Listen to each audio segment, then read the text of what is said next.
ఆమె మాజీ సీఎం కుమార్తె. ఇంతకాలం సైలెంట్ గా ఉన్న ఇటీవలే మళ్లీ యాక్టివ్ అయ్యారు. వరుసగా పార్టీ నేతలతో సమావేశమై పార్టీ బలోపేతంపై చర్చిస్తున్నారు. అసెంబ్లీ ఎన్నికల్లో పోటీ చేసేందుకు రంగం సిద్ధం చేసుకుంటున్నారా? ఇందుకు బిగ్ బాస్ గ్రీన్ సిగ్నల్ ఇచ్చారా? ఆ పార్టీలో ఎలాంటి చర్చ నడుస్తుంది? నేతలు ఏమంటున్నారు?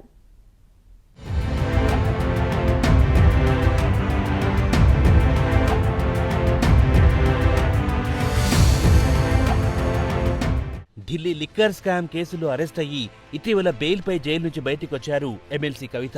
అప్పటి నుంచి కొన్ని రోజుల వరకు సైలెంట్ గా ఉన్నారు.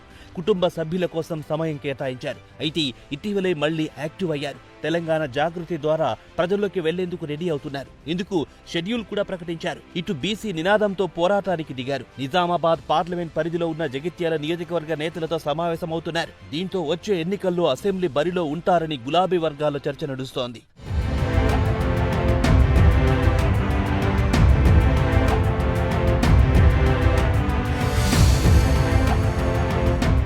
తెలంగాణ ఉద్యమ సమయంలో జాగృతి పేరుతో ప్రజల్లోకి వెళ్లారు కవిత. తెలంగాణ సంస్కృతి సాంప్రదాయాలను తీసుకెళ్లారు. జాగృతితో బతుకమ్మ ఉత్సవాలను భారీ స్థాయిలో నిర్వహించారు. ఎన్నికల సమయంలో బీఆర్ఎస్ కు తెలంగాణ జాగృతి ఆసరగా నిలిచింది. తమ వంతు పాత్రను పోషించింది. 2014 ఎన్నికల్లో నిజామాబాద్ పార్లమెంట్ స్థానం నుంచి పోటీ చేసి ఎమ్మెల్సీ కవిత ఘన విజయం సాధించారు. ఆ తర్వాత 2019 ఎన్నికల్లో అదే స్థానం నుంచి పోటీ చేసి బీజేపీ అభ్యర్థి అరవింద్ చేతిలో ఓడిపోయారు.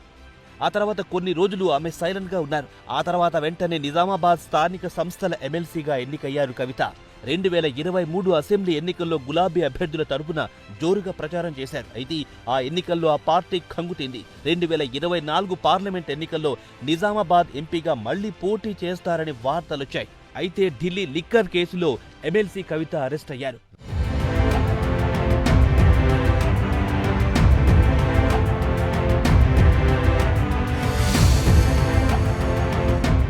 రాబోయే ఎన్నికల్లో పోటీ చేసేందుకు ఇప్పటి నుంచే ఆమె రంగం సిద్ధం చేసుకుంటున్నారని ప్రచారం జరుగుతోంది. జగిత్యాల అసెంబ్లీ స్థానం నుంచి పోటీ చేస్తారన్న చర్చ జరుగుతోంది. అసెంబ్లీ బరిలో ఉండాలన్న ఆసక్తి ఎమ్మెల్సీ కవితకు ఎప్పటి నుంచో ఉంది. గతంలోనూ పోటీ చేయాలని భావించినప్పటికీ కేసీఆర్ సూచనతో వెనక్కి తగ్గారు.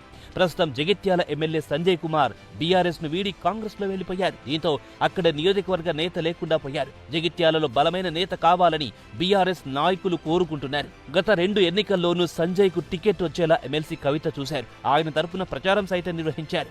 కాంగ్రెస్ సీనియర్ నేత జీవన్ రెడ్డిని ఓడించడంలోనూ కీలక పాత్ర పోషించారు. ఈ క్రమంలోనే నియోజకవర్గ బీఆర్ఎస్ నేతలతో వరుసగా సమావేశమవుతున్నారు కవిత. పార్టీ బలోపేతంపై చర్చిస్తున్నారు. మరి రాబోయే ఎన్నికల్లో ఎమ్మెల్యేగా పోటీ చేస్తారా లేక ఎంపీగా పోటీ చేస్తారా అన్నది చూడాలి.